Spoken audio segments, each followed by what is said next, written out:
Chers frères, chères sœurs, un nouveau jour se lève sur nous par la grâce divine. Que la paix du Seigneur soit avec vous. Le psaume 23 est peut-être le chapitre le plus connu de la Bible. Beaucoup le connaissent par cœur. Mais aujourd'hui, je ne veux pas que vous le connaissiez. Je veux que vous le viviez. Je veux que chaque verset cesse d'être une simple poésie pour devenir la réalité la plus tangible de votre journée. Cette réalité commence par une déclaration qui change tout, « L'Éternel est mon berger ».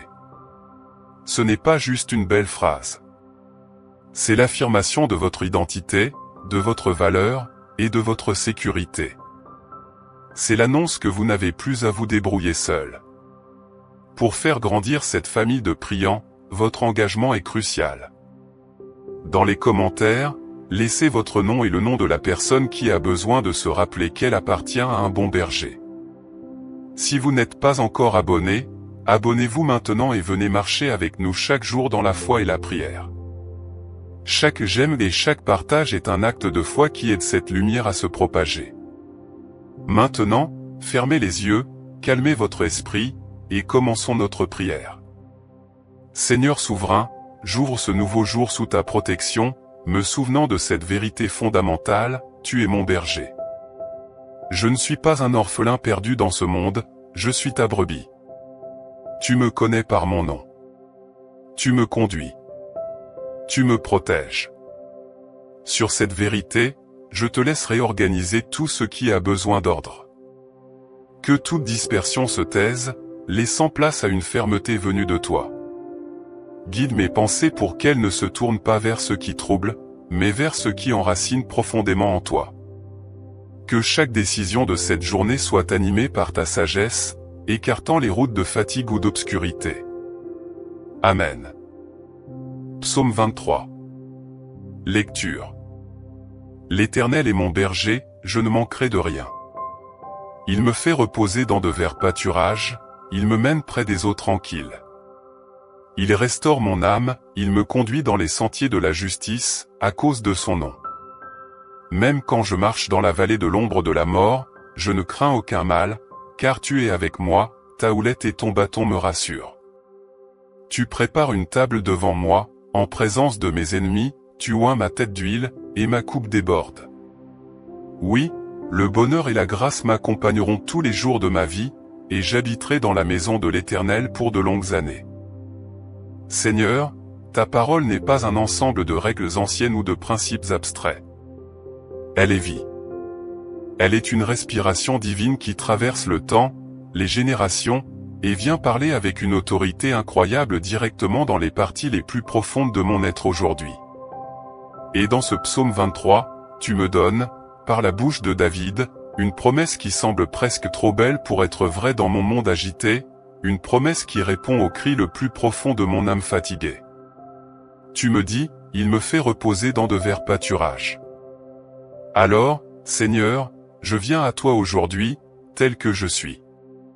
Je viens fatigué. Et je réalise que cette fatigue est bien plus profonde qu'un simple manque de sommeil. Je viens fatigué dans mon âme. Je suis fatigué de courir. Fatigué de cette course effrénée après des validations qui ne satisfont jamais, après des succès qui ne comblent jamais le vide. Je suis fatigué de me débattre. Fatigué de me battre contre des courants d'opinion contraires qui me poussent dans des directions que je ne veux pas prendre. Je suis fatigué de porter des fardeaux que tu ne m'as jamais demandé de porter. Le fardeau de devoir tout contrôler. Le fardeau de devoir plaire à tout le monde. Le fardeau de devoir me justifier en permanence. Aujourd'hui, Seigneur, je m'arrête. Au milieu de ce chaos, je fais un choix délibéré. Je choisis le repos. Je m'arrête et je te dis, avec une simplicité d'enfant, conduis-moi. Conduis-moi vers ces verts pâturages que tu as préparés spécifiquement pour moi. Je ne veux pas seulement les voir de loin, comme une destination lointaine. Je veux y entrer. Je veux m'y allonger. Un lieu où mon âme, affamée par la sécheresse des performances et des efforts humains, peut enfin se nourrir de ta vérité. Ta parole, Seigneur, est ce gazon vert, frais et vivant. Je veux m'y délecter, non pas pour l'étudier comme un manuel technique, mais pour le consommer comme ma nourriture quotidienne, mon pain essentiel. Un lieu où mon esprit, essoufflé par les vents de l'anxiété et des soucis incessants, peut être enfin restauré par ta paix. Un lieu où je n'ai pas à me battre pour ma place, où je n'ai pas à me comparer aux autres, où je n'ai pas à me justifier. Un lieu où je peux simplement m'allonger dans ta présence, sans rien faire, sans rien produire, et être simplement nourri par qui tu es. Car dans tes pâturages, il n'y a pas de compétition, seulement la communion. Il n'y a pas de stress, seulement la subsistance. Il n'y a pas de lutte, seulement la quiétude. Et tu ne m'arrêtes pas là, Seigneur. Ta promesse continue de manière si réconfortante, il me mène près des eaux tranquilles. Oh, Seigneur, mon âme a si souvent été agitée. Elle a été le théâtre de tempêtes violentes. Les vagues de l'anxiété viennent s'écraser contre les rivages de ma paix, laissant derrière elle un sentiment de chaos et de désolation. Les courants contraires de la peur m'entraînent dans des directions que je ne veux pas prendre, me faisant douter de ta bonté et de ta fidélité. Les tempêtes de l'incertitude obscurcissent mon ciel et me font perdre de vue ton visage. Mais toi, tu ne me laisses pas au milieu de cette agitation. Tu ne m'abandonnes pas à ma propre confusion. Tu me prends par la main et tu me conduis délicatement vers tes eaux tranquilles. Je te demande, Seigneur, de calmer toute tempête qui rage en moi. Par ta parole seule, paix, sois tranquille, apaise les vagues de mes pensées tumultueuses. Fais taire les voix de l'accusation qui murmurent que je ne suis pas assez, que je ne suis pas digne. Fais taire les voix du doute qui me font questionner tes promesses et ta puissance. Fais taire les voix de la peur qui me peignent un avenir sombre et sans issue. Que ta paix, cette paix qui surpasse toute intelligence humaine, comme un fleuve large et tranquille, coule dans les parties les plus profondes de mon être. Qu'elle apporte la fraîcheur dans les lieux arides de mon cœur. Qu'elle apporte la clarté dans les eaux boueuses de ma confusion. Et surtout, qu'elle apporte la vie là où il n'y avait que l'épuisement et la mort spirituelle. Puis vient la promesse la plus profonde, la plus intime, celle qui touche au cœur de ma guérison, il restaure mon âme. Oui, Seigneur, c'est là que j'ai le plus besoin de toi. Pas une simple amélioration passagère, pas un pansement sur une plaie béante, mais un renouvellement radical qui atteint les zones les plus reculées de mon être, ces lieux que je ne peux plus toucher ou guérir par mes propres forces. Fais une œuvre de reconstruction complète en moi. Restaure mon âme. Ramasse les morceaux brisés et dispersés de mon cœur. Les rêves qui se sont effondrés, les promesses qui n'ont pas été tenues par d'autres, les espoirs qui ont été reportés indéfiniment. Réorganise le chaos de mes émotions, rends-moi l'équilibre, et rallume la flamme de la vie là où il n'y avait plus que de la cendre et de la fatigue. Guéris ce qui a été usé par le temps. Ma patience a été usée par les attentes déçues. Ma joie a été usée par les tristesses répétées. Ma foi a été usée par le silence apparent du ciel. Rallume la flamme de ma joie. Renouvelle ma patience comme au premier jour. Ravive ma foi en me rappelant tes fidélités passées, car tu es le même hier, aujourd'hui et éternellement. Plus profondément encore, Seigneur, restaure ce qui a été blessé par les paroles dures, les critiques injustes, les rejets. Guéris ces cicatrices internes qui saignent encore en secret. Applique le baume de ton amour sur chaque blessure que je cache aux autres, et même à moi-même. Et enfin, restaure mon identité. Aide-moi à voir qui je suis réellement à tes yeux. Enlève les mensonges que l'ennemi a semés dans mon esprit et que j'ai malheureusement essayé de porter comme des vérités. Détruis les phrases assassines qui ont voulu diminuer ma valeur, me faire croire que je n'étais pas assez. Reconstruis en moi l'image originale que tu as créée, une image qui est ferme, entière, profondément aimée, complètement protégée et activement guidée par toi. Je ne veux pas juste survivre à mes blessures, Seigneur. Je veux être pleinement restauré pour vivre la vie abondante que tu as prévue pour moi. Amen. Seigneur, je sais que la vie de foi n'est pas un long fleuve tranquille. Ta parole est d'une honnêteté brutale et réconfortante à la fois. Il y a des vallées. Il y a des moments sombres. La vie chrétienne ne nous épargne pas la vallée, mais elle nous promet une présence dans la vallée. Alors, je viens devant toi aujourd'hui, non pas pour te demander d'éviter la vallée, mais pour te demander de m'y accompagner. Je te prie pour la vallée. Cette vallée peut prendre de nombreuses formes. Parfois, c'est la vallée de l'ombre de la mort littérale, le deuil déchirant après la perte d'un être cher. Parfois, c'est la vallée de l'ombre de la perte d'un rêve, un espoir qui s'est effondré sous le poids de la réalité. Parfois, c'est la vallée de l'ombre de la perte d'un emploi, avec l'insécurité et le questionnement qui l'accompagnent. Et parfois, c'est une vallée plus silencieuse, plus intime, la perte de l'espoir, la perte de la joie, un sentiment de vide qui semble s'étendre à l'infini. Quelle que soit la nature de la vallée que je traverse, ou que je traverserai, je fais aujourd'hui une déclaration de foi audacieuse, un acte de résistance spirituelle contre la peur. Je déclare ta parole, même quand je marche dans la vallée de l'ombre de la mort, je ne crains aucun mal. Pourquoi je ne crains aucun mal? Ma sécurité ne repose pas sur l'absence de danger dans la vallée, mais sur la présence d'une personne.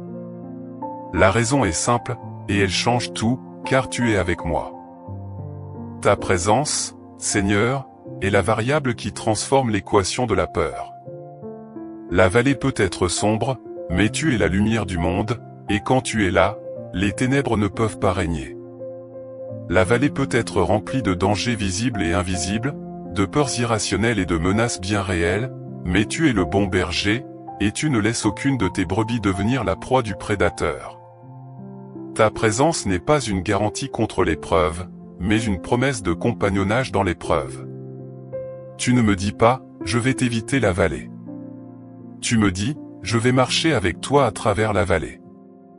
Et cette promesse est plus précieuse que n'importe quelle délivrance. Et pour que ma confiance soit encore plus ferme, tu me donnes une image de ta protection et de ta guidance. Ta parole dit, ta houlette et ton bâton, ils me rassurent. Seigneur, je te demande de me rassurer avec ces deux instruments du berger. Ta houlette, ce long bâton recourbé au bout. C'est l'instrument de la guidance, du soutien et de la correction douce. Dans la vallée, quand les sentiers sont confus et que je ne vois pas où je vais, utilise ta houlette pour me guider. Place-la sur mon épaule pour me soutenir quand mes genoux faiblissent. Quand je m'égare, pris de panique par les ombres, utilise-la pour me ramener doucement mais fermement sur le bon chemin, le chemin de ta volonté. Ta houlette me rassure car elle me dit que tu es activement impliqué dans ma direction. Tu ne me laisses pas errer seul et sans but dans l'obscurité. Et ton bâton. C'est l'instrument de la défense, de l'autorité et de la puissance. C'est une arme contre les loups et les lions qui rôdent dans la vallée. Dans ma vallée, les ennemis ne sont pas toujours des bêtes sauvages. Ce sont les mensonges de l'accusateur qui me disent que je suis seul et abandonné. C'est le désespoir qui cherche à m'étouffer. C'est l'amertume qui veut prendre racine dans mon cœur. Seigneur, je te demande de me défendre avec ton bâton. Brandis-le contre toute attaque spirituelle. Brise les chaînes du désespoir. Fais taire les voix du mensonge. Utilise ton autorité pour me protéger de tout ce qui cherche à voler ma foi et ma paix dans la vallée. Ton bâton me rassure car il me dit que tu es puissant pour me sauver. Donne-moi, Seigneur, le courage de traverser les vallées sans chercher à fuir.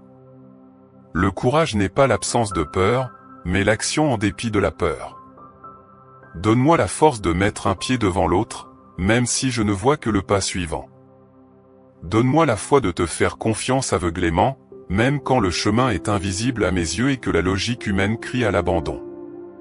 Et quand je suis dans cette vallée, enseigne-moi à ne pas écouter les échos de mes propres peurs qui se répercutent contre les parois de la vallée.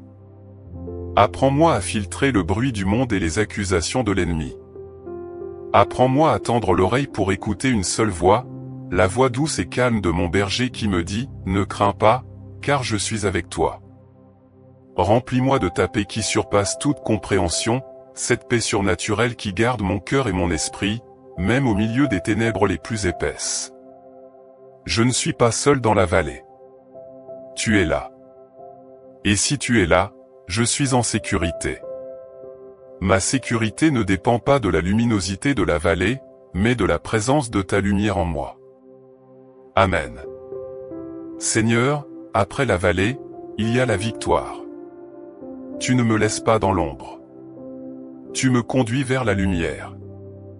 Et cette lumière se manifeste par une promesse incroyable, une déclaration de faveur divine qui défie toute logique humaine. Ta parole dit, tu prépares une table devant moi, en présence de mes ennemis. Seigneur, je m'approprie cette vérité aujourd'hui. Après chaque vallée que j'ai traversée, après chaque moment de lutte, je m'attends à ce que tu prépares une table pour moi. Cette table est une image de ta faveur, de ton honneur et de ta provision. Alors, je te demande de préparer cette table devant moi. Ouvre des portes que personne ne peut fermer, des portes que j'ai essayé d'ouvrir par mes propres forces sans succès. Place-moi dans des endroits où je serai non seulement béni, mais où je serai aussi une bénédiction pour ceux qui m'entourent. Que ta faveur divine me précède dans toutes mes interactions, qu'elle ouvre des chemins dans mes projets et qu'elle établisse la paix dans ma famille. Que les gens voient ta main sur ma vie et soient attirés par ta bonté. Et ce qui est le plus incroyable, c'est que tu le fais en présence de mes ennemis. Ce n'est pas un repas privé. C'est une fête publique, une démonstration de ton pouvoir et de ta fidélité. Je pense à ceux qui m'ont critiqué, qui ont douté de moi, qui ont raconté des faussetés sur mon nom, ou qui ont simplement souhaité mon échec. Seigneur, qu'ils soient présents, qu'ils regardent. Non pas pour qu'ils soient humiliés, mais pour qu'ils voient. Qu'ils voient ta main sur ma vie. Qu'ils voient que tu es un Dieu qui relève celui qui est tombé, qui restaure ce qui est brisé et qui honore ceux qui se sont humblement confiés à lui. Que ta faveur sur ma vie soit une prédication silencieuse mais puissante de ta réalité. Puis, tu continues, et la promesse devient encore plus personnelle et intime. Tu dis, tu oins ma tête d'huile, ma coupe déborde. L'onction d'huile dans la Bible est un symbole puissant. Elle représente la séparation pour un service sacré, la joie du Saint-Esprit et la guérison. Alors, Seigneur, je te demande de oindre ma tête. Oins-moi avec la joie qui vient de ta présence, une joie qui n'est pas dépendante des circonstances, mais qui est ma force véritable, surtout dans les moments difficiles. Oins-moi avec ta guérison. Que cette huile précieuse coule sur chaque partie de mon corps, sur chaque émotion meurtrie, sur chaque souvenir douloureux. Apporte ta guérison physique, émotionnelle et spirituelle. Et surtout, oins-moi de ton onction sainte. Donne-moi la capacité surnaturelle de faire ce que tu m'as appelé à faire. Équipe-moi pour ma mission. Donne-moi la sagesse pour prendre les bonnes décisions, le courage pour parler ta vérité avec amour, et la force pour persévérer quand je suis fatigué. Que cette onction me sépare du monde et me consacre entièrement à ton service. Et enfin, le résultat de cette faveur et de cette onction est une abondance qui ne peut être contenue. Ma coupe déborde. Seigneur, je refuse la mentalité de la pénurie. Je veux vivre dans l'abondance de ta grâce, de ta paix, de ta joie et de tes ressources. Je te demande de remplir ma coupe jusqu'à ce qu'elle déborde. Mais pourquoi déborde-t-elle? Pour que je puisse boire à ma soif et en donner aux autres. Fais de ma vie un canal de tes bénédictions. Que les gens ne viennent pas à moi pour ce que j'ai, mais pour qu'ils puissent recevoir ce qui déborde de ta présence en moi. Que je sois connu, non pas pour mes possessions ou mes capacités, mais pour ta générosité infinie qui coule à travers moi. Amen. Nous arrivons au terme de ce temps de prière, mais ce n'est pas la fin de l'action de Dieu dans nos vies. Bien au contraire.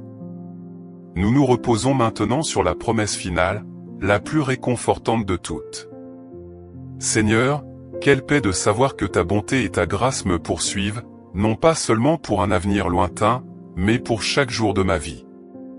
Ce ne sont pas des choses que je dois chasser, ce sont des choses qui me courent après. Ta bonté me poursuit quand je me sens indigne. Ta grâce me poursuit quand j'ai échoué. Ton amour me poursuit quand je me sens seul.